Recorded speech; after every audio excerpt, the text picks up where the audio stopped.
स्वागत करतो। ज्या कंपनीच्या कार्यक्रमाला आपण आलेलो आहोत त्या कंपनीबद्दल थोडक्यात सांगितलं असलं तरी पण आणखी थोडंसं मी त्यामध्ये ऍड करण्याचा प्रयत्न करेन। जेव्हा आपण सर्वप्रथम भारतीय लोकांची खासियत आहे, त्यातल्या महाराष्ट्रीय लोकांची खासियत आहे की आपण प्रत्येकाला आदरानं बघतो, कारण आपण जेव्हा विठ्ठलाचं दर्शन करून येतो त्यावेळेस प्रत्येकाला आपण माऊली म्हणून पाया पडतो, बरोबर? मग तो लहान असेल किंवा मोठा असेल। त्यामुळं आपली जी ही पूर्ण संस्कृती आहे ती संस्कृती आणखी याला आणखी चांगल्या पद्धतीने कसं पुढे येता येईल या दृष्टिकोनातून अशा प्रकारचे जे कार्यक्रम आहेत त्या कार्यक्रमाच्या माध्यमातून आपल्याला पुढे जाणं आवश्यक आहे। आणि ICL संपूर्ण जगामध्ये जर आपण विचार केला तर फक्त कमवायचं काय कमवायचं मागच्या कार्यक्रमामध्ये तर तुम्ही ऐकलं असेल तर प्रत्येकाने एकच गोष्ट ठरवली पाहिजे ते म्हणजे नाव कमवणं। आणि जरा नाव कमवता आलं तरी सगळं काही कमवलं, आणि जरा नाव कमवता आलं नाही तर काही कमवता आलं नाही असं आपल्याला म्हणता येईल। म्हणून नाव मोठं लक्षण खोटं हे आपल्याला करावायचं नाही। तसं ICL ही जी काही खतं आपल्याला उत्पादन करून देतं ती उत्पादन करून देत असताना प्रामुख्याने जी काळजी घेतली जाते ती म्हणजे उत्कृष्ट गुणवत्ता। जगामध्ये जे कोणी देत नाही ते ICL देतं अशा प्रकारची खतं शेतकऱ्यांपर्यंत पोहोचवण्याचं काम 100 वर्षापासून ICL करत आहे। सुरुवात पहिल्यांदा जे विद्राव्य खत तयार करण्यात आलं 0-32 किंवा MAP ज्याला आपण म्हणतो ते सगळ्यात आधी ICL या कंपनीद्वारे तयार करण्यात आला। आणि त्यानंतर 12-0 हे विद्राव्य खत संपूर्ण जगामध्ये ICLने आणलं आणि त्यामुळे जगामध्ये सर्वात मोठ्या प्रमाणावर गुणवत्तायुक्त खतांची निर्मिती करून देणारा आणि सतत खत क्षेत्रामध्ये नवनवीन आपल्याला उपलब्ध करून देणारी कंपनी म्हणजे ICL असं आपल्याला म्हणता येईल। त्यामुळं या ICLच्या कंपनीच्या कार्यक्रमामध्ये परत एकदा आपण सर्वांचं स्वागत करतो आणि नेक्स्ट स्लाइडवरती जायला सांगतो। भरपूर कंपन्या आहेत, या कंपन्यापेक्षा ICL ही कंपनी वेगळी काय कंपनी आहे की सगळ्यात आधी आपल्याला कळायला पाहिजे। आणि त्यामागचं सर्वात महत्त्वाचं वैशिष्ट्य जर आपण बघितलं की जेवढी काही खतं आपल्यासमोर ठेवण्यात आलेली आहे त्या खतं तयार करण्यासाठी लागणारा जो कच्चा माल आहे तो कच्चा माल सर्वोच्च गुणवत्तेचा असल्यामुळं ही सर्वोच्च गुणवत्तेची खतं आज आपल्यापर्यंत आलेली आहे। आणि आज जगामध्ये सर्वोच्च गुणवत्तेचा खतं तयार करण्यासाठीचा कच्चा माल जर कुठे मिळत असेल तर तो मिळतो इस्रायलमध्ये, कारण इस्रायलमध्ये असणारा मृत समुद्र आणि मृत समुद्रामध्ये सर्वात मोठ्या प्रमाणावरती पोटॅश आणि मॅग्नेशियम हा त्या ठिकाणी मिळतो। आणि पोटॅश आणि मॅग्नेशियम संपूर्ण जगाला पुरवठा करण्याचं काम ICL ही कंपनी करत आहे। त्याचबरोबर जो इस्रायलमध्ये नेगेव डेझर्ट आहे त्या डेझर्टमध्ये पूरक किंवा फॉस्फरस ज्याला आपण म्हणतो तो जगामध्ये सर्वात चांगल्या गुणवत्तेचं मिळत असल्यामुळं आपण सर्वात चांगल्या गुणवत्तेची खतं ही इतर कंपन्यांच्या तुलनेमध्ये आपण देऊ शकतो, कारण याचे साठे ते स्वतःच्या मालकीचे साठे ICL कडे आहे। आपण दुसऱ्याकडनं घेत नाही किंवा ट्रेडिंग आपण करत नाही। त्यामुळं आपल्याला या कंपनीच्या खतांबद्दल जे थोडीफार वैशिष्ट्य म्हणता येईल ती वैशिष्ट्ये दडलेली आहेत या रॉ मटेरियलच्या सोर्समध्ये। पुढे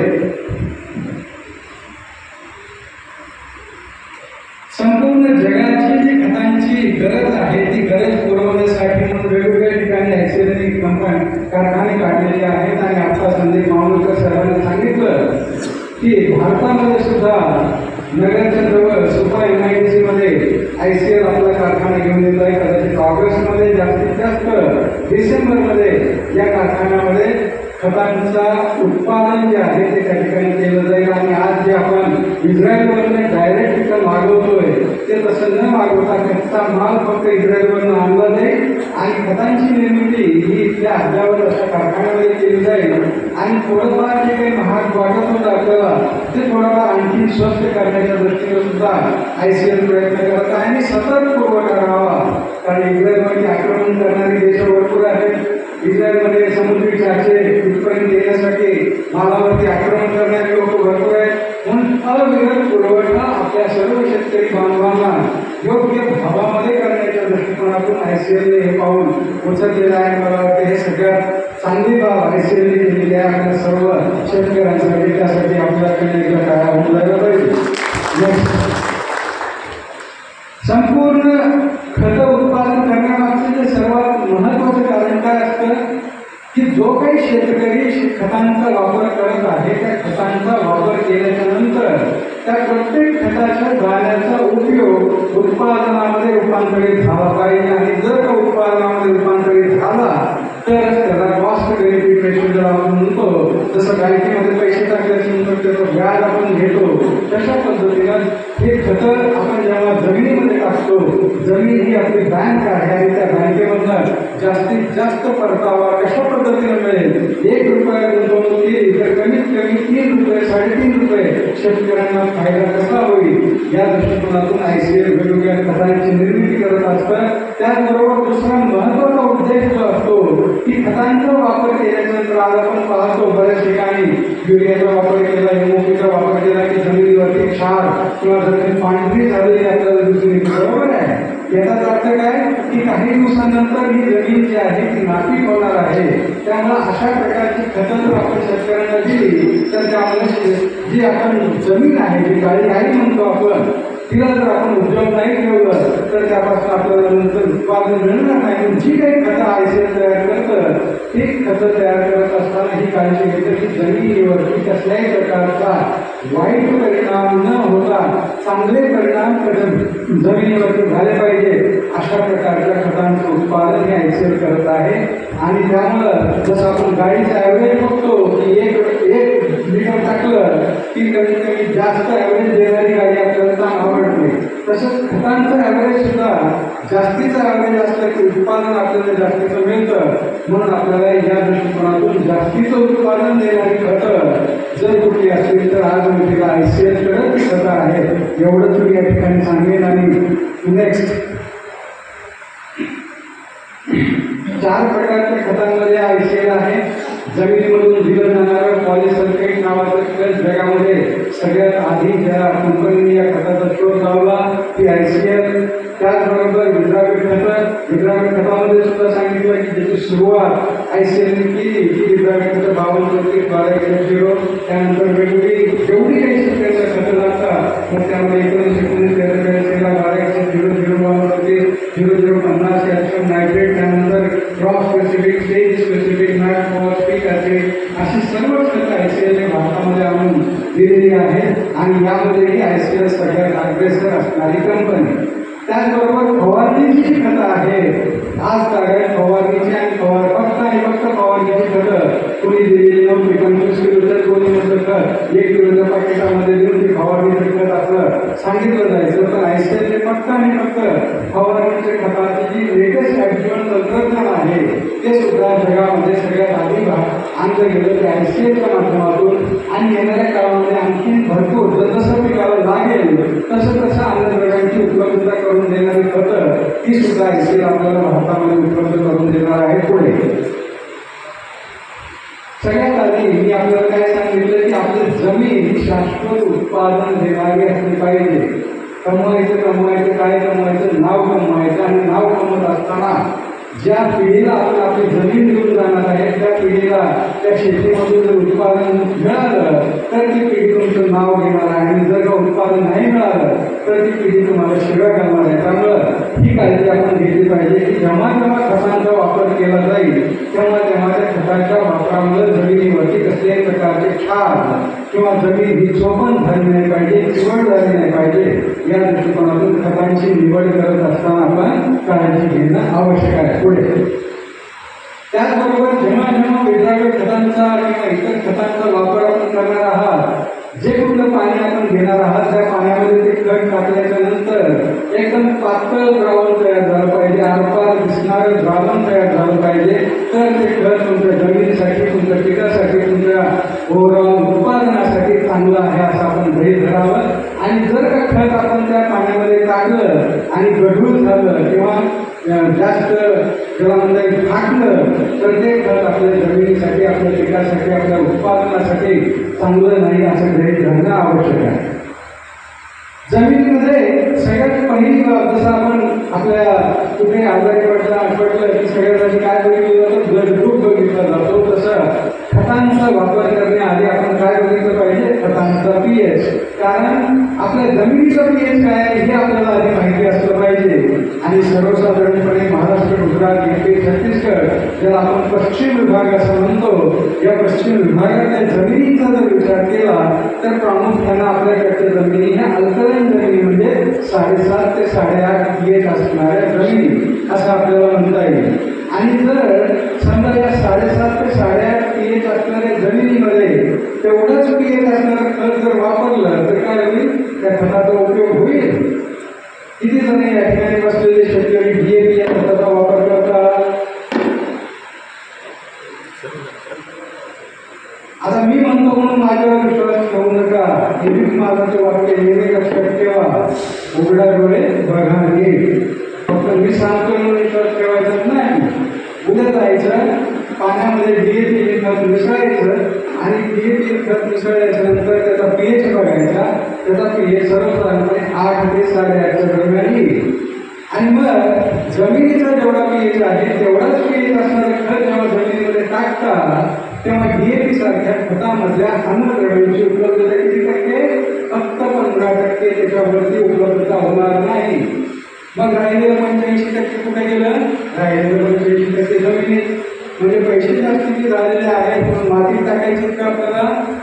त्यामुळे हा विचार उघडा डोळे बघा नीट या संकल्पनेतून आपल्याला करायचा. आणि जी काही खतं आपल्याला निवडायची आहे ती जास्त कार्यक्षमता, जर समजा 1 किलो खत टाकलं तर त्यामध्ये 900 ग्राम खत पिकाला मिळालं पाहिजे किंवा 90चं ॲव्हरेज त्या खताचं मिळालं पाहिजे. अशा प्रकारच्या खतांची निवड ही आपल्याला करायची आहे. ती निवड करत असताना सगळ्यात आधी खतांमध्ये काय बघायचं आपल्याला? त्या खताचा पीएच. आणि तो पीएच एक तर न्यूट्रल असला पाहिजे म्हणजे 6 ते 7च्या मध्ये असला पाहिजे किंवा ऍसिडिक पीएच असला पाहिजे म्हणजे 2.2 पासून 6च्या मध्ये असणारा पीएच पाहिजे. तर अशा प्रकारच्या खतांचा वापर जेव्हा तुम्ही अल्कलाईन जमिनीमध्ये कराल किंवा 7.5 ते 8.5 पीएच असणाऱ्या जमिनीमध्ये कराल तेव्हा आपल्याला सर्वात लहान 90% त्या खतांचं ॲव्हरेज त्यासाठी मिळण्यामध्ये आपल्याला त्याची मदत होते. पुढे आज आपण बघतोय जेवढं निळं दिसतंय ना तुम्हाला तेवढं म्हणजे 7.5 ते 8.5 पीएच असणाऱ्या जमिनी म्हणजे जास्तीत जास्त भूभाग भारतामध्ये जर आपण बघितला कसा आहे 7.5 ते 8.5 पीएच असणारा भूभाग. आणि म्हणून ICAR जेवढी काही खतं तयार केलेली आहे ती खतं तयार करत असताना त्या खतांचा पीएच ऍसिडिक किंवा न्यूट्रल अशा पद्धतीने ठेवण्याचा प्रयत्न केलेला आहे. नेक्स्ट सगळ्यात मोठी अडचण आपली काय आहे आज खतांचा वापर करत असताना किंवा खत जमिनीमधून उत्पादन घेत असताना? किती शेतकरी सांगू शकते सगळ्यात मोठी अडचण काय? तर ती सगळ्यात मोठी अडचण आहे चुनखड. बरोबर? कारण आपल्या जमिनीचा पीएच जास्त असण्यामागे सगळ्यात महत्वाचं कारणीभूत असणारा घटक म्हणजे चुनखड. पहिल्या फुटात असेल किंवा दुसऱ्या फुटात असेल किंवा तिसऱ्या फुटात असेल पण चुनखड आपल्याला 90% जमिनीमध्ये बघायला मिळते. आणि जेव्हा ही चुनखड असते आणि त्या चुनखडीयुक्त जमिनीमध्ये आपण आपली शेती करत असतो त्यामध्ये सगळ्यात महत्वाची अडचण जी होती ती काय की फॉस्फरस जेव्हा कॅल्शियम सोबत जातो कॅल्शियम फॉस्फेट तयार होतो. त्याचबरोबर जर आपण तो कॅल्शियम सल्फर सोबत गेला तर कॅल्शियम सल्फेट तयार होतो. तो पोटॅश जो सल्फर सोबत गेला तर पोटॅशियम सल्फेट तयार होतो. तो मॅग्नेशियम फॉस्फरस सोबत गेला की मॅग्नेशियम फॉस्फेट तयार होतं. ही जी अन्नद्रव्यांची उपलब्धता आहे ती अन्नद्रव्यांची उपलब्धता तो चुनखडी जो भाग आहे तो त्या ठिकाणी होऊ देत नाही. आणि जे दात तयार होणं आवश्यक असतं कॅल्शियम कशासाठी आवश्यक असतो? दात तयार होण्यासाठी. ते दात तयार न झाल्यामुळं आपल्याला मुळांची धातू तयार न झाल्यामुळं जी काही जमिनीमध्ये खते टाकली असते त्याचा उपयोग त्या ठिकाणी होत नाही. आणि म्हणून या चुनखडीयुक्त जमिनीमध्ये या कॅल्शियम सोबत सुसंगत असणारी खतं किंवा कॅल्शियमच्या खतामध्ये ऑक्साईड स्वरूपामध्ये दिलेलं आहे अशा प्रकारच्या खतांची निवड आपण करणं आवश्यक आहे. उदाहरणार्थ DAP खताचं उदाहरण मी तुम्हाला दिलं.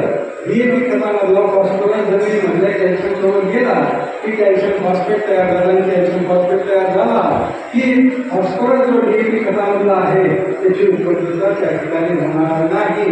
म्हणून या गोष्टीकडे आपण लक्ष दिलं पाहिजे. आणि चुनखडीयुक्त जमिनीमध्ये आणि ज्या पाण्यामध्ये कार्बोनेट बायकार्बोनेटचं प्रमाण जास्तीचं आहे अशा प्रकारच्या जमिनीमध्ये खतांचा वापर करत असताना त्या अन्नद्रव्यांची कॅल्शियम सोबतची सुसंगतता त्या ठिकाणी असली पाहिजे.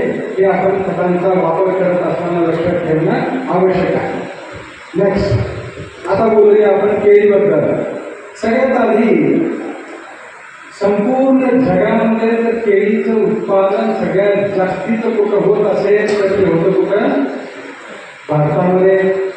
आणि ते करतात कोण? तुम्ही. ते नुसतं करत नाही तर एकरी किंवा प्रति हेक्टरी सर्वात जास्त उत्पादन घेणारा जर देश कुठला असेल तर तो आहे भारत. त्यामुळे सगळ्यात आधी एक जोरदार कार्य आपल्याकडे झाली पाहिजे. आपण नंबर 1 वरती केळी उत्पादनामध्ये आहोत. त्याचबरोबर ऊसामध्ये सुद्धा या भागातले शेतकरी ब्राझीलपेक्षाही जास्त उत्पादन घेणारे शेतकरी आहे. म्हणून ऊसामध्ये सुद्धा आपण नंबर 1 वर आहोत. म्हणून आपण आपला शेतकरी जो अडाणी आहे असं आपण म्हणतो तो सर्वांना सगळ्यात चांगला आहे. म्हणूनच आपण परत एकदा पुढचे 5 वर्षाचा जर कालावधी बघितला तर तो सर्वात चांगला कालावधी आहे शेतीसाठी. कारण सगळ्यात चांगले दिवस परत एकदा शेतीला येणार आहे. त्यामुळे शेतीकडे दुर्लक्ष करू नका. शेती करत असताना फक्त उघड्या डोळे बघा ही या संकल्पनेचा प्रत्येक गोष्टीकडे पाहण्याचा दृष्टिकोन ठेवा. म्हणजे आपली शेती पुढे जाणार आहे आणि उत्पादन जे आहे ते आपलं वाढत जाणार आहे पुढे. भारतामध्ये जर आपण विचारात घेतलं तर सर्वात जास्त उत्पादन जर कुठे येत असेल तर ते येतं गुजरातमध्ये. त्या खालोखाली येतं तमिळनाडू आंध्र प्रदेशमध्ये. त्या खालोखाली गुजरात आणि नंतर महाराष्ट्र. त्यामुळं या उत्पादन वाढीला आपल्याकडे भरपूर मोठ्या प्रमाणावरती भाव आहे. ते उत्पादन वाढवण्यासाठी आपल्याला नेमकं केळीबद्दल समजून घेणं आवश्यक आहे. पुढे किती जण या ठिकाणी बसलेले केळी खातात? सर्वजण खातात. कशासाठी खातो आपण केळी? काय आहे केळीमध्ये काय सांगेल कोणी? परीक्षेला जाताना आता 10वीच्या परीक्षा चालू आहे. परीक्षेला जाताना दही आणि केळी आणि त्याच्यावरती एक तुळशीचं पान टाकून दिलं जातं. काय दिलं जातं? कारण असेल ना काहीतरी. काय कारण ते देण्यामागचं कारण लक्षात ठेवा. आणि आता आज जर दिलं नसेल तर उद्यापासून त्या मुलाला द्या.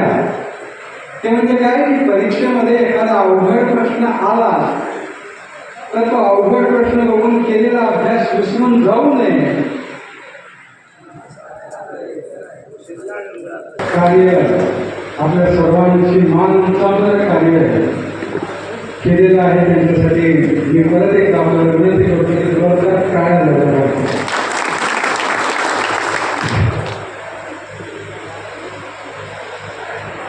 विषयावरती येतो आणि केळीमध्ये मी प्रश्न विचारला होता की केळी खाता केळीमध्ये असतं काय नेमकं? बरोबर आहे. आणि परीक्षेला गेल्याच्या नंतर दूध किंवा दही त्यामध्ये केळी आणि वरती तुळशीचं पान दिलं जातं. कारण काय की जर का परीक्षेमध्ये एखादा अवघड प्रश्न आला तर जे काही सोपं असतं ते विसरून जाऊ नये किंवा त्याला येऊ नये, ताण येऊ नये यासाठी प्रामुख्यानं केळी, दही आणि तुळशीचं पान हे त्या ठिकाणी दिलं जातं जाताना.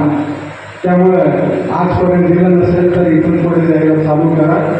त्याचबरोबर दुसरी महत्त्वाची बाब ही आहे की जर एखाद्याला पैलवान बनवायचं असेल तर ते पैलवान बनवण्यासाठी सगळ्यात महत्त्वाचा घटक जो असतो तो म्हणजे दूध. आणि दुधामध्ये काय असतं? कॅल्शियम.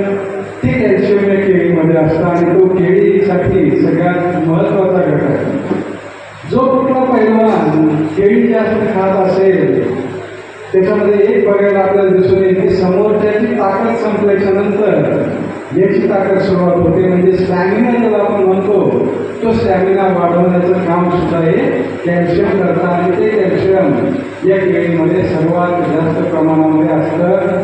त्याचबरोबर केळीमध्ये दुसरा जो घटक असतो तो म्हणजे सर्वात जास्त असणारा तो म्हणजे पोटॅश. पोटॅश काय काम करतो? रोगप्रतिकार शक्ती वाढवतो. आणि ती रोगप्रतिकार शक्ती वाढवणारा घटक हे केळामध्ये असतो. त्याचबरोबर पोटॅश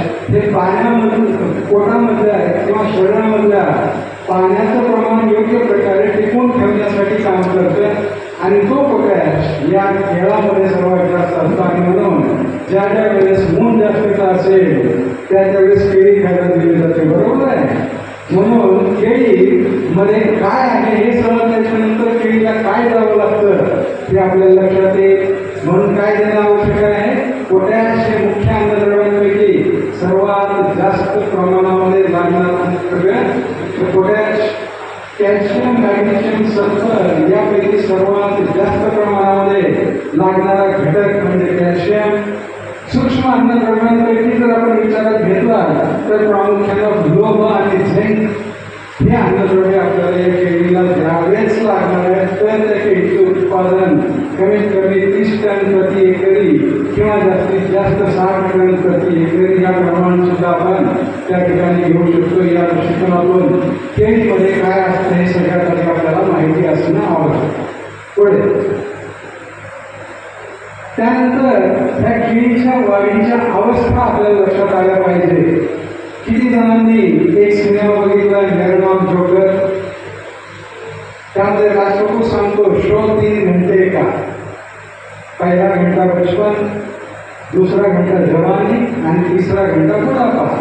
तसं केळीमध्ये जर समजा पीक 9 महिन्याचं असेल तर पहिले 3 महिने लहानपण, दुसरे 3 महिने जवानी आणि शेवटचे 3 महिने बुढापा. एवढं सोपं जर आपण करून बघितलं तर मग अन्नद्रव्य व्यवस्थापन करताना आपल्याला फारशा अडचणी येणार नाही. सुरुवातीचे 21 दिवस हे एस्टॅब्लिशमेंटचे असतात आणि त्यानंतर 21 दिवसानंतर बचपन, त्यानंतर जवानी आणि बुढापा असा आपण 9 महिन्याचा हा सगळा खेळ आहे. बरोबर आहे. या 9 महिन्याचं एकंदरीत आपल्याला अशा पद्धतीने विचार करणं आवश्यक आहे. पुढे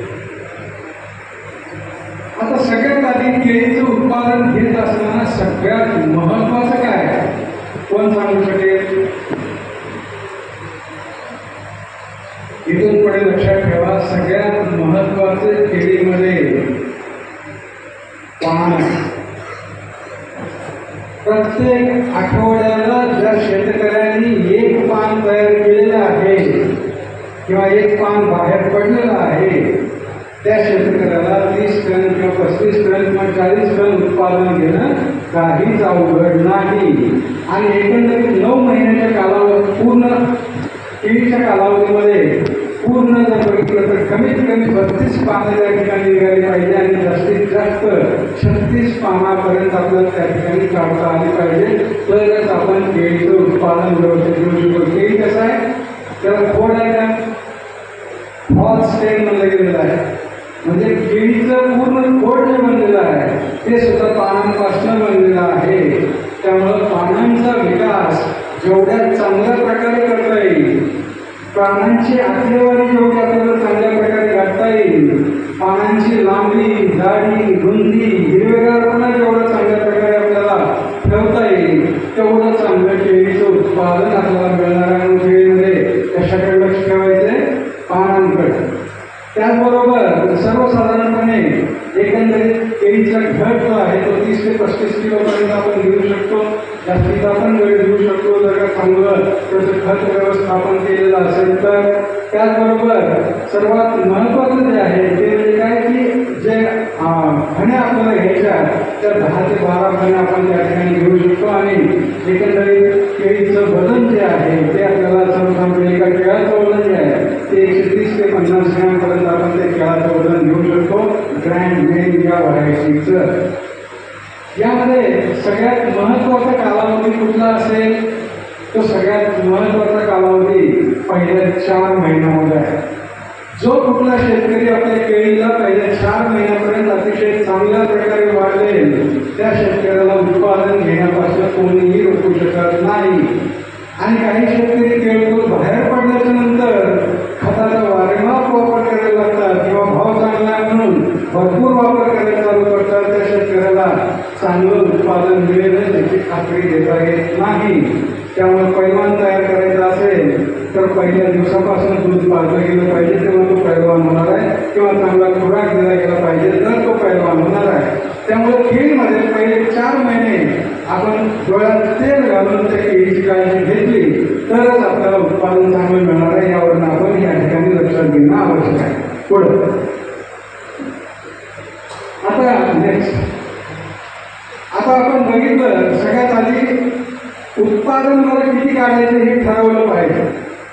जर का आपण उत्पादन किती काढायचं हे ठरवलं की मग समजा 30 टन काढायचंय का 35 टन काढायचंय का 40 टन काढायचंय का 45 टन काढायचंय का 60 टन काढायचंय, त्यावर एकरी रोपांची संख्या ठरेल. 1000 ठेवायची की 1250 ठेवायची की 1450 ठेवायचे, त्यामुळे त्याचं अंतर ठरेल. त्या अंतरानुसार मग त्या केळीला लागणारं अन्नद्रव्य व्यवस्थापन ठरेल.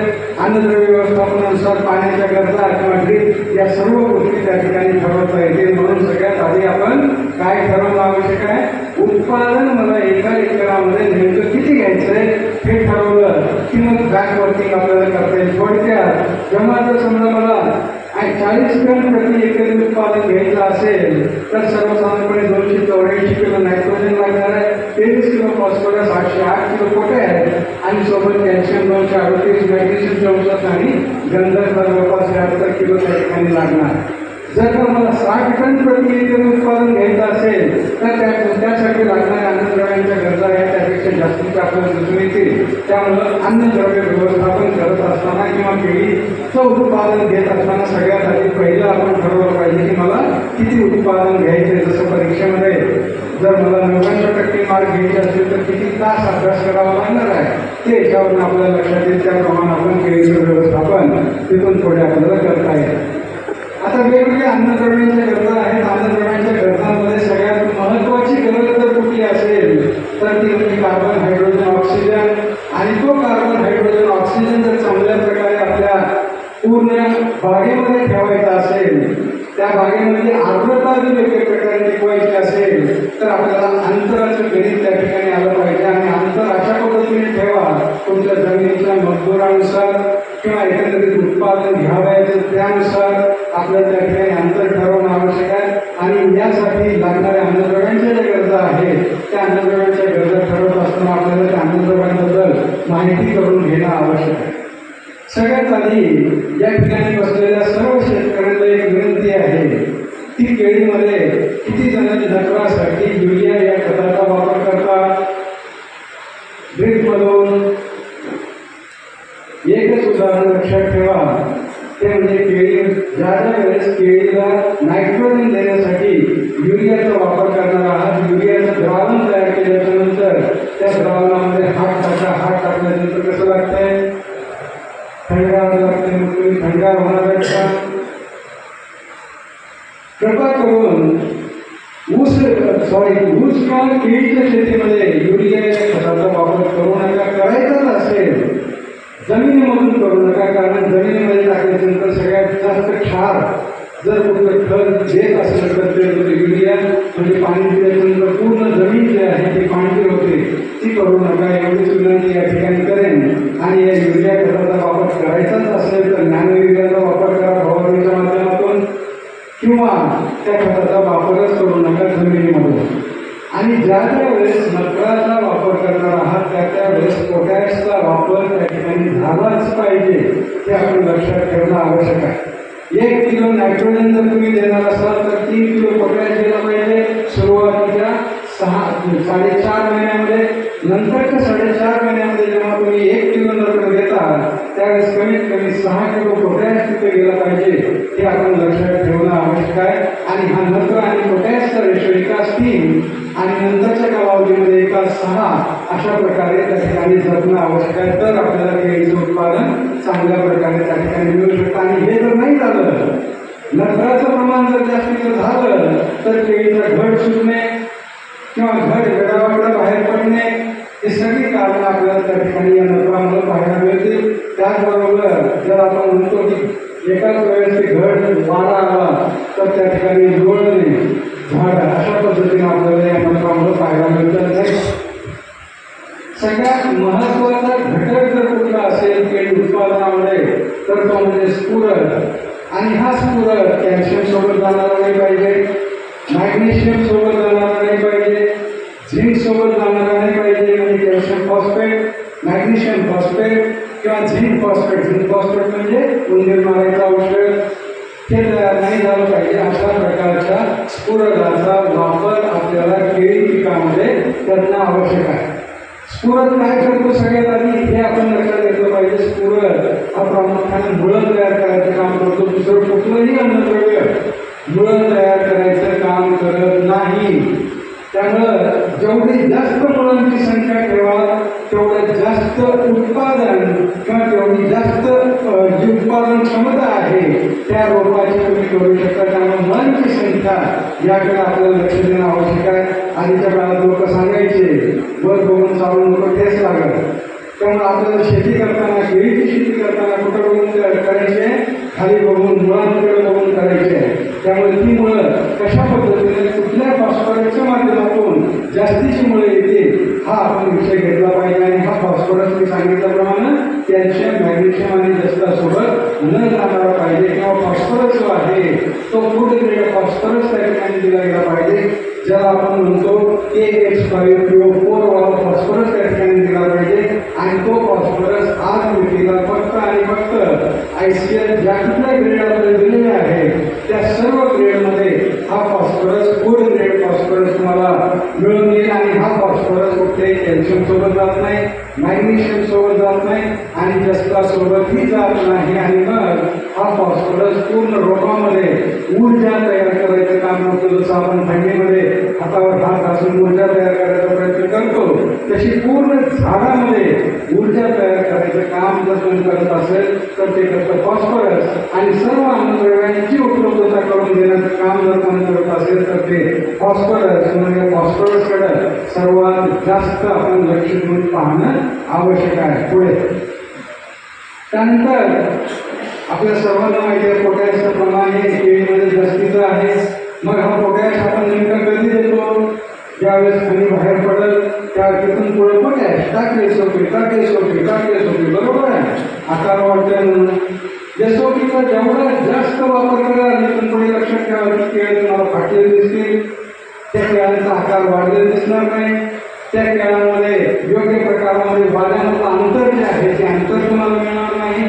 आणि ते अंतर जर योग्य प्रकारे मिळवायचं असेल तर या पोटॅशचा वापर तुम्हाला सुरुवातीपासून करणं आवश्यक आहे. 100% पोटॅश जर आपण देणार असाल तर 35% पोटॅश सुरुवातीच्या 3 महिन्यामध्ये गेला पाहिजे, नंतरच्या 3 महिन्यामध्ये 35% गेला पाहिजे आणि शेवटच्या 3 महिन्यामध्ये फक्त 30% पोटॅश त्या ठिकाणी गेला पाहिजे. आणि तोही नत्रासोबत गेला पाहिजे तरच त्या ठिकाणी उपलब्धता होते. कारण नत्र असल्याशिवाय पोटॅशची उपलब्धता होत नाही. आणि जेवढी लोक एसओपीचा वापर करत असतील त्यांना लक्षात आलं असेल की एसओपी आणि एनओपीचा वापर केला तर एसओपी मधून पोटॅशची उपलब्धता कमी होते, पण एनओपी म्हणजे 13 होता पोटॅशची उपलब्धता ही त्या ठिकाणी जास्त होते. कारण काय, नत्र पोटॅशचं गुणोत्तर. आणि म्हणून नत्र आणि पोटॅशचा वापर एकत्रित करायला शिका केळीचं उत्पादन चांगलं घ्यायचं असेल तर. त्यानंतर केळीमध्ये मॅग्नेशियम हा अत्यंत महत्त्वाचा घटक जो पाण्याची लांबी रुंदी जाडी हिरवेगारपणा आणि प्रकाश संश्लेषणाचा वेग आणि पाण्यात किती महत्त्वाचे आहे मी तुम्हाला सांगितलं. आणि हा मॅग्नेशियम फॉस्फरस सोबत गेला नाही पाहिजे, तो ऑक्साईड स्वरूपामध्ये असला पाहिजे. सल्फेट स्वरूपामधला मॅग्नेशियम त्या ठिकाणी चालणार नाही. म्हणून हा मॅग्नेशियम पाण्याची लांबी जाडी रुंदी हिरवेगारपणा आणि प्रकाश संश्लेषण वाढवण्याचं काम ते त्या ठिकाणी करणार. गंधक काय काम करणार आहे, गंधक थोडं काम सगळीकडे करतो. थोडंसं मुलांची वाढ करायला मदत करतो, थोडंसं पाणी हिरवेगार करायला मदत करतं, थोडंसं प्रकाश संश्लेषण करायला मदत करतं, थोडंसं पाण्याचं नियमन करायला मदत करतं. पण खरं काम जर काय असेल गंधकाचं तर ते म्हणजे साखरेचं प्रमाण, त्याचबरोबर थोडीशी जाडी वाढवण्यामध्ये त्याची काम करणारा घटक म्हणजे सल्फर. किती जण या ठिकाणी बसलेली लोक सल्फरच्या उपयोगासाठी डाळवर्गीय सल्फरचा वापर करतात किंवा बेंझोनिक सल्फरचा वापर करतात. इथून पुढे एक लक्षात ठेवा की ज्या ज्या ठिकाणी डाळवर्गीय गंधकाचा वापर केलेला असेल त्या डाळवर्गीय गंधकाच्या वापरामधून कमीत कमी 6% जास्तीत जास्त 8% अन्नद्रव्यांची उपलब्धता होते. राहिलेले 92% तुमचे सगळे पैसे मातीमध्ये चाललेले आहेत. हे कसं ओळखायचं, जर समजा या वर्षी तुम्ही डाळवर्गीय गंधक जमिनीमध्ये टाकला असेल आणि पुढच्या वर्षी डाळ तुम्ही पाया मारताना किंवा नांगरट करताना ती डाळ तशीच दिसून येत असेल तर समजायचं की या गंधकाचा उपयोग आपल्या जमिनीमध्ये नाही. नाही, कारण गंधकाचं विघटन करणारे जीवाणू आपल्या जमिनीमध्ये थायोबॅसिलस बॅक्टेरिया आणि ऍसिडोबॅसिलस बॅक्टेरिया हे जीवाणू मोठ्या प्रमाणावरती नसल्यामुळं या गंधकाचं विघटन होत नाही. म्हणून अशा प्रकारच्या खतांचा वापर करत असताना एक लक्षात ठेवा की जो कुठला गंधक SO3 सल्फेटच्या स्वरूपात असेल त्या गंधकाचा वापर करा, जास्तीत जास्त त्याची उपलब्धता होईल. म्हणजे गंधकाचा वापर करत असताना पोटॅश प्रमाण सुरुवातीला 35, नंतर 35 आणि शेवटी 30% या प्रमाणात हा गंधक त्या ठिकाणी गेला पाहिजे. पुढे सगळ्यात महत्वाचा अन्नद्रव्य ते म्हणजे कॅल्शियम. जसं मी आपल्याला सांगितलं, दात तयार करण्यासाठी दात नसतील तर आपलं पोरग म्हातारा असणार आहे. त्यामुळे आपलं पोरग जे रानामध्ये आहे ते म्हणजे काय, केळी पीक आणि त्याला दात नसतील तर ते योग्य प्रकारे अन्नद्रव्यांचं आणि पाण्याचं वहन किंवा उपलब्धता ही त्या ठिकाणी होणार नाही. आणि जेवढं काही कॅल्शियम द्यायचं आहे तेवढा कॅल्शियम पहिल्या 4 महिन्यामध्ये देऊन मोकळं व्हायचं. नंतर कॅल्शियम नाही दिला तरी चालतंय. जसं लहानपणी दूध पिलं तर चालतंय, म्हातारपणी आपण नुसतं पान खाल्लं तरी चालतंय. ठीक आहे, काय असतं पानामध्ये आणि दुधामध्ये, दोन्हीमध्ये कॅल्शियम असतं. त्यामुळं कॅल्शियम जेवढं काही द्यायचं आहे, नंतर बरेचसे लोक कॅल्शियम नायट्रेट द्यायचं.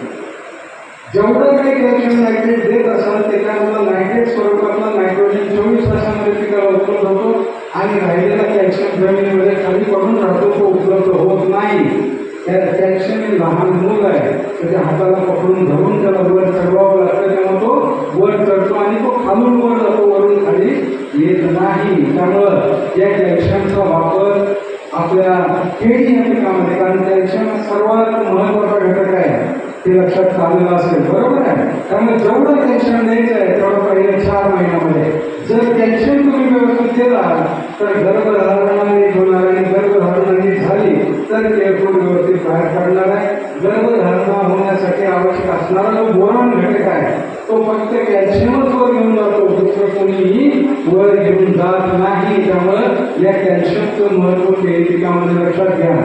पहिल्या गर्भधारणेच्या अवस्थेमध्ये बाजारांतर खाण्या किती बाहेर पडणार आहे, किती केळं एका फुलीमध्ये येणार आहे, ते सगळं काही ठरवलं जातं. ते सुरुवातीच्या या 4 महिन्यामध्ये आणि या 4 महिन्यामध्ये कॅल्शियमचा वापर सुरुवातीला करा. आणि त्याचा शेंडा वाढ जी आहे ती शेंडा वाढ सुद्धा पानाची सुरळी झाली की समजा कॅल्शियमची डेफिशियन्सी ती सुरळी होऊ नये यासाठी कॅल्शियमचा वापर पहिल्या 4 महिन्यामध्ये करणं आवश्यक आहे. पुढे त्यानंतर बोरॉन जो आहे, मी आपल्याला सांगितलं कॅल्शियम आणि बोरॉन वेगवेगळे बघायची आवश्यकता नाही. कॅल्शियम आणि बोरॉन एकत्रित बघायला शिका. कॅल्शियम दिला तर बोरॉन मिळणार आहे, बोरॉन दिला तर कॅल्शियम मिळणार आहे. त्यामुळे हे दोघे काय भाऊ आहे. आणि बोरॉनचा एक सगळ्यात महत्वाचा रोल मी या ठिकाणी सांगतो. मला वाटतं आता आम्ही ते गांधी साहेबांसोबत चर्चा करत असताना विचारत होते की ते म्हणजे आकार वाढवायचं कोण काम करते सांगू शकते. केळाचा आकार वाढवण्याचं काम फक्त एकच अन्नद्रव्य करतं, ते म्हणजे बोरॉन. केळाची लांबी वाढवण्याचं काम करतं ते बोरॉन. केळाची जाडी वाढवण्याचं काम करतं ते बोरॉन. म्हणजे सर्वात महत्वाचं काय, cell division, cell elongation, cell expansion, हे तीनही कामं जर कुठलं अन्नद्रव्य करत असेल तर ते बोरॉन आणि त्याला मजबूती देण्याचं काम जर कोण करत असेल तर ते करतं कॅल्शियम. म्हणून कॅल्शियम आणि बोरॉन हे 2 अन्नद्रव्य सर्वात जास्त महत्वाचे. आणि सुरुवातीच्या कालावधीमध्ये जर हा कॅल्शियम आणि बोरॉन दिला तर ते हळूहळू, कारण सगळ्यात स्लो चालणारे घटक म्हणजे कॅल्शियम आणि बोरॉन, आणि त्यामुळे शेवटपर्यंत या अन्नद्रव्यांची उपलब्धता करून द्यायची असेल तर पहिल्या 4 महिन्यात दिली की शेवटच्या 4 महिन्यामध्ये या कॅल्शियम आणि बोरॉनची उपलब्धता त्या ठिकाणी या केळी या पिकाला होत असल्याचं लक्षात येईल. त्यामुळे या बोरॉनचं महत्व जास्त महत्वाचं. त्याचबरोबर सूक्ष्म अन्नद्रव्यांमध्ये आणखी एक अन्नद्रव्य फार महत्वाचं आहे आणि ते जे काम करतं ते दुसरं कोणीच करत नाही. आणि ते अन्नद्रव्य आहे झिंक, जास्त ज्याला आपण म्हणतो. तुमच्या केळीच्या झाडाला लोहपुरुष जर बनवायचं असेल, लोहपुरुष कोणाला म्हणलं जातं आपल्याकडं, सरदार वल्लभभाई पटेल यांना म्हणलं जातं, बरोबर आहे. तुमच्या केळीच्या झाडाला जर लोहपुरुष बनवायचं असेल तर ते बनवण्याची ताकद एका अन्नद्रव्यामध्ये आहे, ते म्हणजे झिंक. करोनाच्या कोरोनाच्या पिरियडमध्ये तुम्ही झिंकच्या गोळ्या खाल्ल्या असतील, टॅबलेट खाल्ल्या असतील, कशासाठी की तो रोग आपल्याकडे होऊ नये म्हणून. पण केळीमध्ये जेवढे काही विषाणूजन्य येणारे रोग आहेत त्या विषाणूजन्य रोगांना जर केळीपासून दूर ठेवायचा असेल आणि जर विषाणूजन्य रोग आलाच तर त्याचा प्रसार तुमच्या बागेमध्ये होणार नाही, यापासून रोखायचं असेल तर या झिंक अन्नद्रव्याकडे पाहणं आवश्यक आहे. त्याचबरोबर सगळी संजीवक, सगळी संप्रेरक, सगळी उत्प्रेरक तयार करण्याचं काम जर तुम्ही करत असेल तर ते करतं फक्त आणि फक्त झिंक. जिब्रेलिक ॲसिडची निर्मिती, सायटोकायनिनची निर्मिती, ऑक्झिन्सची निर्मिती करणारा एकमेव घटक आहे तो म्हणजे झिंक. आणि जर का तुमच्या केळीला लोह पुरुष बनवायचा असेल तर केळीचा रोप जमिनीमध्ये लावल्याच्या नंतर 21 दिवस जसं आपण टीकाकरण करतो ना तसं या टीकाकरण करणं आवश्यक आहे. या झिंकनं 7व्या, 14व्या आणि 21व्या दिवशी जास्तीत जास्त 10व्या, 20व्या आणि 30व्या दिवशी हा झिंक गेला तर आईवडिलांचं जे उत्पादन देण्याची ताकद आहे ती त्या पोरामध्ये तेवढी ताकद तुम्ही आणू शकाल आणि तेवढं उत्पन्न या एकट्या झिंकमुळे तुम्हाला मिळू शकतं एवढी खात्री मी आज या ठिकाणी देतो. फक्त झिंकचा वापर करत असताना झिंक सल्फेटचा वापर करायचा नाही. फवारणीच्या माध्यमातून जर झिंक देणार असाल तर सिलेटेड झिंक 1 ग्रॅम प्रति लिटर पाण्यामध्ये घेऊन त्याची फवारणी करा. जर का तुम्ही जमिनीमधून झिंक देणार असाल ड्रिपच्या माध्यमातून तर झिंक सस्पेन्शन 39.5% वाल्या झिंकचा वापर करा. 200 लिटर पाण्यामध्ये 1 लिटर झिंक जर 3 वेळेस हलवणी करा किंवा ड्रिपच्या माध्यमातून त्या ठिकाणी द्या. तुमचं झाड, केळीचं झाड हे कशा पद्धतीने तयार झालेलं असेल लोहपुरुष. त्यामुळं या अन्नद्रव्यांची माहिती आपण करून घेणं आवश्यक आहे. खरंच आणि मॅग्नीज ज्या ज्यावेळेस गावपुराची रानं आहेत, ज्या ज्यावेळेस जास्तीचं ऊन आहे, जास्तीचं पाऊस आहे, जास्तीची थंडी आहे त्या त्यावेळेस या फेरस आणि मॅग्नीजची कमतरता तुम्हाला दिसून येते. त्या वेळेस सिलेटेड फेरस किंवा सिलेटेड मॅग्नीजचा वापर फवारणीच्या माध्यमातून करा. आणि जिथं गावपुराची रानं आहे अशा ठिकाणी इडा EDDHA वालं फेरस हे त्या ठिकाणी वापरा. म्हणजे त्या ठिकाणी त्या फेरसाची कमतरता निश्चितपणे दूर होईल. पुढे अन्नद्रव्याच्या बाबतीत तुम्हाला काही अडचण समजलं नाही एखादा अन्नद्रव्य डोक्यावरून जाऊलंय का नाही? ठीक आहे. मग आता हे सगळं झालं. आम्ही BSc ॲग्रिकल्चरमध्ये शिकलेलो बरोबर आहे. तुम्ही शिकवलं म्हणून आम्ही शिकलो आणि आता ते आता तुमच्यापर्यंत सोप्या शब्दामध्ये मांडण्याचं काम मी केलेलं आहे. आमचे एक गुरु होते ते म्हणायचे की तू कितीही पोटतिडकीनं सांग, समोर जर 100 लोक असतील तर त्यातले 2च लोक तुझं ऐकणार आणि ती 2 लोक 100 लोकांना बदलणार. त्यामुळं जेवढं काही सांगायचं आहे, जेवढं काही सांगण्याचा प्रयत्न करत आहे तो प्रामाणिकपणाने प्रयत्न करत आहे. त्यांनी सांगितल्यामुळं डॉक्टर उत्तमराव इंगळे नाव आहे कोणाचा, त्यांचं नाव मी प्रत्येक कार्यक्रमात घेतो. त्यामुळं जे काही तुम्ही ऐकत आहात त्याच्यावरती असाच विश्वास ठेवायचा नाही आणि उघड्या डोळे बघावी या संकल्पनेतनं प्रत्येक गोष्टीकडे पाहायला शिका. हे झालं थिअरी. आता प्रॅक्टिकलवरती आपण बरोबर आहे. चांगलं रोप तुम्ही आणलं, केळीचं जी आणि व्हरायटीचं आणलं, ते रोप आणून जमिनीमध्ये लावलं. लावत असताना जो बेसल डोस आपण देणार आहात तो बेसल डोस सगळ्यात महत्त्वाचा बरोबर आहे. आता हे बेसल डोस जर आपल्याला द्यायचा असेल तर मग कुठल्या खताच्या माध्यमातून हा बेसल डोस आपण दिला गेला पाहिजे हे सगळ्यात आधी आपल्याला लक्षात आलं पाहिजे. मग तो खत युरिया द्यायचं का, MOP द्यायचं का, SSP द्यायचा का, या कुठल्याही खताचा वापर केला तर याची कार्यक्षमता किती आहे? कमीत कमी 15% जास्तीत जास्त 50% पोटॅश, बाकीचं सगळं माती. त्यामुळे कुठलं खत आपण दिलं गेलं पाहिजे NPK साठी तर माझ्या माहितीनुसार, माझ्या अभ्यासानुसार 10-26-26, 12-16 आणि 14-35-14 यापैकी कुठल्याही एका खताचा. आणि मला जर विचारलं तिन्ही कुठलं तर मी असं सांगेन 10-26-26, कारण त्याच्यामध्ये पोटॅशचं प्रमाण या तिन्ही खताच्या तुलनेत जास्तीचं असल्यामुळं. तसंच दुसरा पण 10-26-26 एक खत सगळ्यात चांगलं. पालाश यासाठी 10-26-26 कारण DAP पेक्षा जास्तीचा पीएच असणारा खत म्हणजे 10-26-26 आणि DAP पेक्षा अन्नद्रव्यांची उपलब्धता जास्त असणारे खत म्हणजे 10-26-26. DAP हे खत तयार करण्यात आलेलं आहे उत्तर भारतासाठी, आपल्यासाठी नाही. म्हणून या खताच्या कमीत कमी 3 बॅग प्रति हजारी किंवा प्रति एकरी याप्रमाणे आपण त्या ठिकाणी वापराव्या. जास्तीत जास्त 4 बॅग प्रति एकरी किंवा प्रति हजारी त्या ठिकाणी आपण वापरू शकता.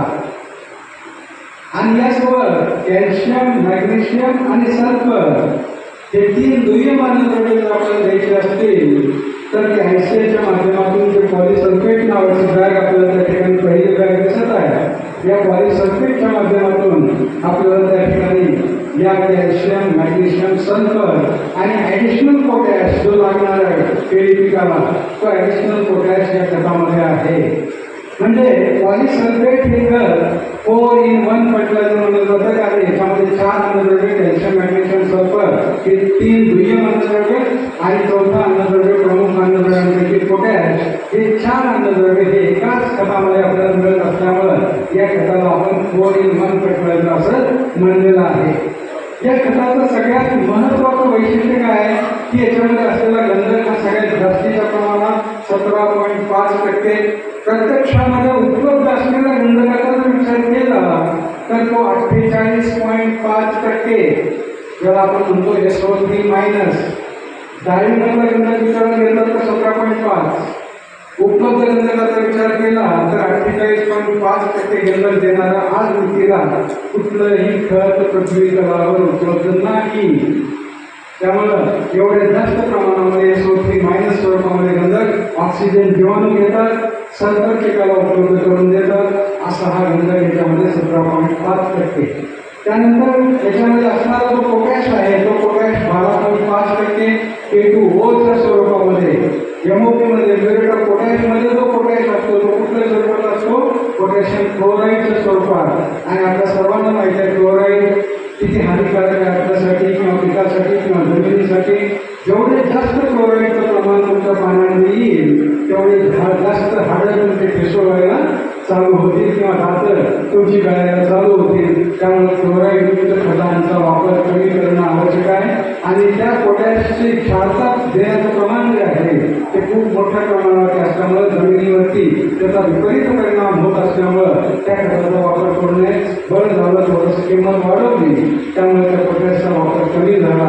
पण पोटॅशचा वापर करत असताना या पोटॅशचा वापर K2O स्वरूपात असल्यामुळं ऑक्सिजन जीवाणू घेणार, पोटॅश पिकाला उपलब्ध करून देणार असा हा पोटॅश या खतामध्ये 12.5%. यामध्ये असणारा मॅग्नेशियम जो आहे ऑक्साईड स्वरूपामध्ये पडत ऑक्सिजन जीवाणू घेतला, मॅग्नेशियम पिकाला मिळाला. या मॅग्नेशियममुळे पाने हिरवीगार होतील, लांब होतील, रुंद होतील, जाड होतील आणि प्रकाश संश्लेषण जास्त होईल. अशा प्रकारचा मॅग्नेशियम याच्यामध्ये 5%. आणि कॅल्शियम जो सर्वात महत्त्वाचा घटक हा कॅल्शियम ऑक्साईडच्या स्वरूपात, म्हणजे हा कॅल्शियम फॉस्फरस सोबत जाणार नाही, हा कॅल्शियम इतर सल्फर सोबत जाणार नाही किंवा इतर कोणासोबतही जाणार नाही. अशा प्रकारचा हा कॅल्शियम या खतामध्ये आपण दिलेला आहे.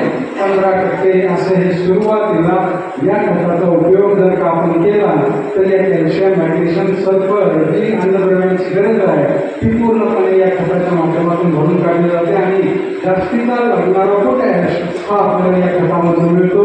आणि हे खत जमिनीमध्ये टाकल्याच्या नंतर क्लोराईडचं प्रमाण याच्यामध्ये नसल्यामुळं जमिनीसाठी अत्यंत चांगलं खत.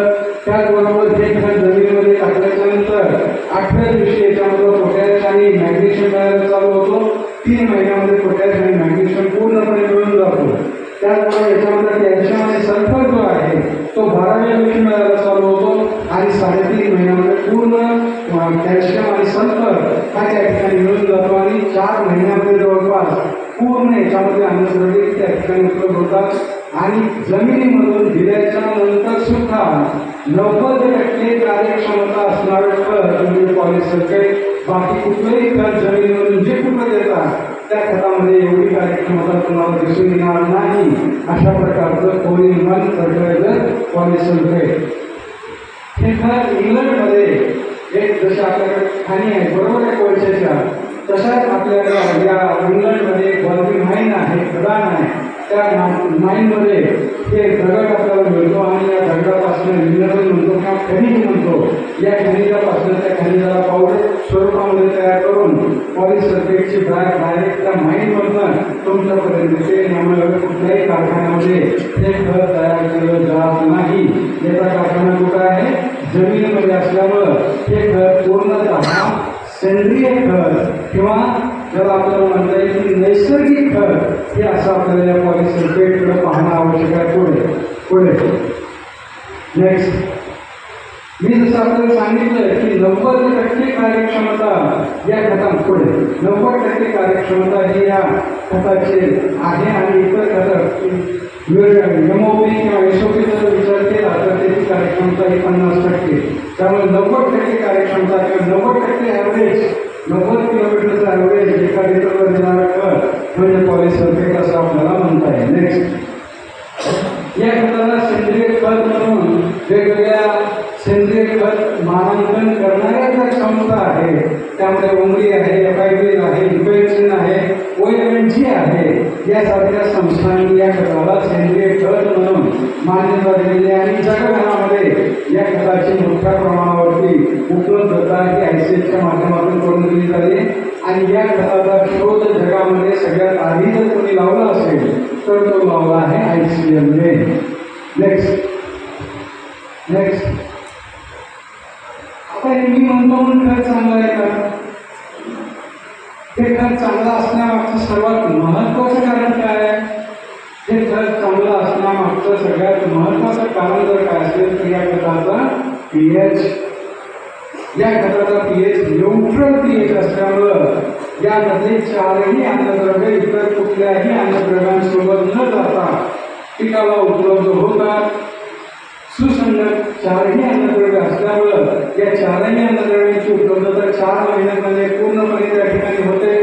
त्याचबरोबर हे खत सेंद्रिय खत असल्यामुळं या खताचा खर्चा निर्देशांक कमी असल्यामुळं जमिनीवरती कसल्याही प्रकारचा अपाय त्या ठिकाणी होत नाही किंवा पिकांवरती सुद्धा कसल्याही प्रकारच्या मुळांवरती इंजुरी ज्याला आपण तो जखमा ज्या आहे त्या जखमा या खताच्या वापरामधून होत नाहीत. म्हणून हे खत आज तिला जमिनीमधून घेऊन सुद्धा 90% अन्नद्रव्यांची उपलब्धता करणारं खत म्हणजे पॉलिसल्फेट 4-in-1 फर्टिलायझर. नेक्स्ट या खताचा वापर लागणीच्या वेळेस सर्वसाधारणपणे 75 ते 100 किलो प्रति एकरी याप्रमाणे आणि परत 4 महिने ज्याला आपण ग्रँड ग्रोथ पिरियड म्हणतो, मुख्य वाढीची सुरुवात ज्याला आपण म्हणतो त्या कालावधीमध्ये परत 75 ते 100 किलो प्रति एकरी याप्रमाणे या कॅल्शियम, मॅग्नेशियम, सल्फर आणि पोटॅश या चारही अन्नद्रव्यांची उपलब्धता करण्यासाठी या खतांचा वापर करावा. म्हणजे NPK 10-26 आणि कॅल्शियम, मॅग्नेशियम, सल्फर आणि ॲडिशनल पोटॅशसाठी या पॉलिसल्फेट या खताचा वापर केला तर निश्चितपणे आपल्याला केळीचं उत्पादन यामध्ये calcium oxide, magnesium oxide, potassium oxide, sulphate SO3- या स्वरूपामधून आपल्याला 90% चारही अन्नद्रव्यांची उपलब्धता त्यामधून होणार आहे. असं हे पॉलिसल्फेट बद्दल कोणाच्या मनामध्ये काही शंका प्रश्न असतील तर विचारा आणि नसतील तर मग पुढे जाऊया.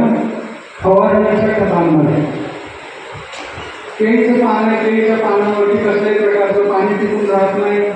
बरोबर, किती फवारण्या केला तर त्यामध्ये स्टिकर टाकावं लागतं. बरोबर आहे की नाही? मग हे स्टिकर न टाकता खतं फवारणी करायची असतील आणि त्या खतामध्ये औषधं मिसळायची असतील आणि त्या औषधांसोबत ही खतं सुसंगत असली पाहिजे. ती असली तरच ही फवारणीची औषधं किंवा फवारणीची खतं ही चांगली असं आपल्याला म्हणता येईल. ICLने पुढे नेक्स्ट ICLने फर्टिवांट नावाचं तंत्रज्ञानाचा आविष्कार संपूर्ण जगामध्ये सगळ्यात पहिल्यांदा केला आणि हा आविष्कारामध्ये फक्त आणि फक्त फवारणीची खतं जी आहे ती तयार करण्यासाठी तुमच्या समोर जे पाकिटं 1 किलोची ठेवलेली आहे त्यामधून आपल्याला लक्षात येईल. अशा प्रकारचं तंत्रज्ञान जगामध्ये आणण्याचं काम ICLने केलेलं आहे सगळ्यात आधी. त्यामुळे या फर्टिवांट तंत्रज्ञानामध्ये काय होतं नेमकं, जर तुम्ही इतर खतांची फवारणी केली तर उजव्या बाजूचं जे पान आहे म्हणजे तुमच्या डाव्या बाजूचं माझ्या उजव्या बाजूचं पान जे आहे ते तशा प्रकारची फवारणी तुम्हाला त्या ठिकाणी झालेली दिसेल. मोठमोठ्या आकाराचे पाण्याचे थेंब ते संपूर्ण पानावरती पसरलेले असतील आणि थोड्या वेळानंतर हवा आली किंवा पाऊस आला तर ते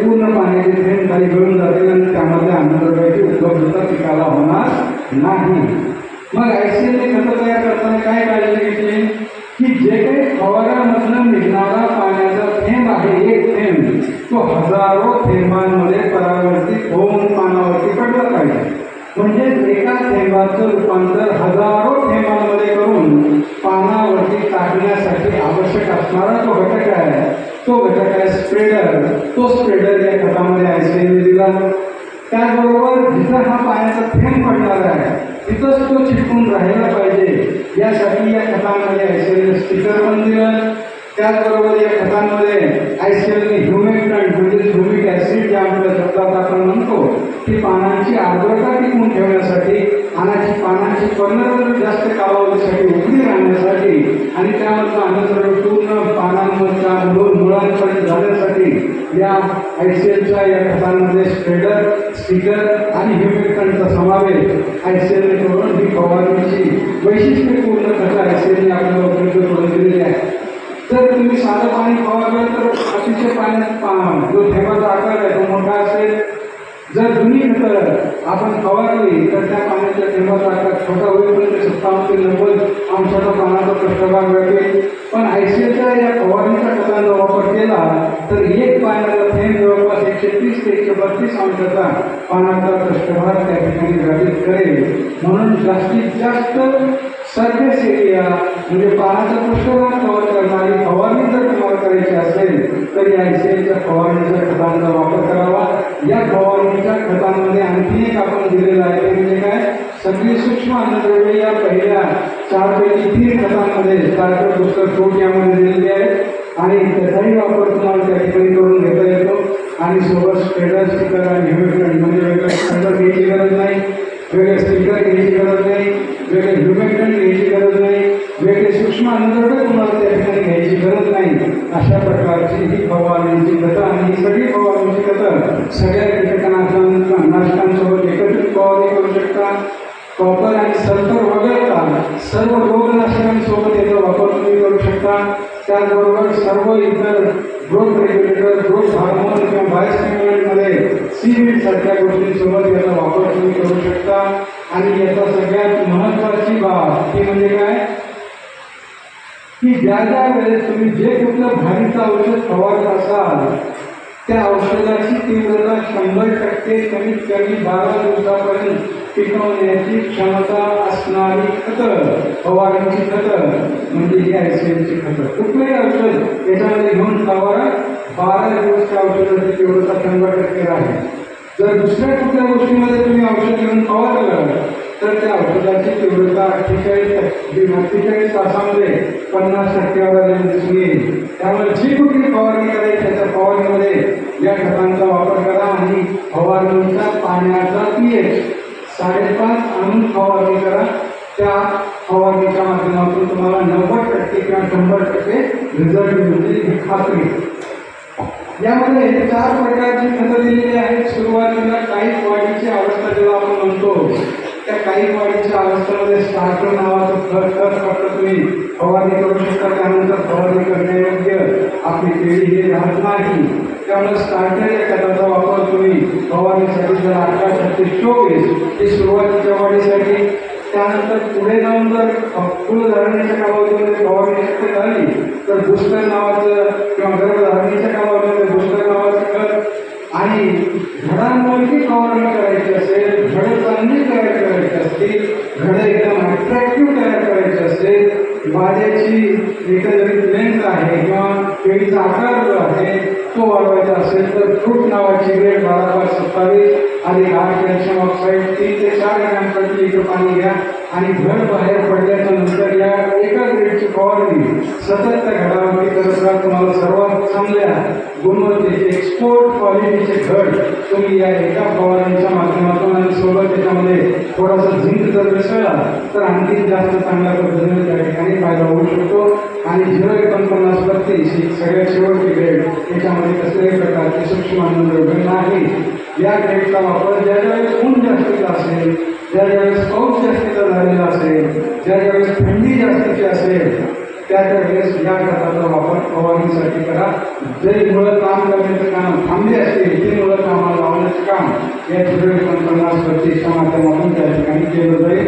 अशा प्रकारची ही फवारणीची 4 खतं स्प्रेडर, स्टिकर, ह्युमेक्टंट युक्त आणि सगळी सूक्ष्म अन्नद्रव्ययुक्त खतं म्हणजे स्टार्टर, बुस्टर फ्रूट आणि पीक-1 या खतांचा वापर फवारणीमध्ये करू शकता.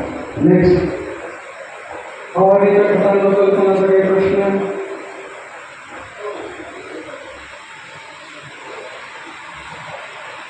आता फर्टिगेशनच्या माध्यमातून, ड्रिपच्या माध्यमातून जी आपल्याला खतं द्यायची, त्या खतांमध्ये मी राज कपूरचा जो फॉर्म्युला सांगितलेला आहे तो फॉर्म्युला लक्षात ठेवायचा आणि त्या फॉर्म्युलामध्ये काय झटपण, जवानी, गोळा, बरोबर सोबत लक्षात राहण्यासाठी मी सांगतो.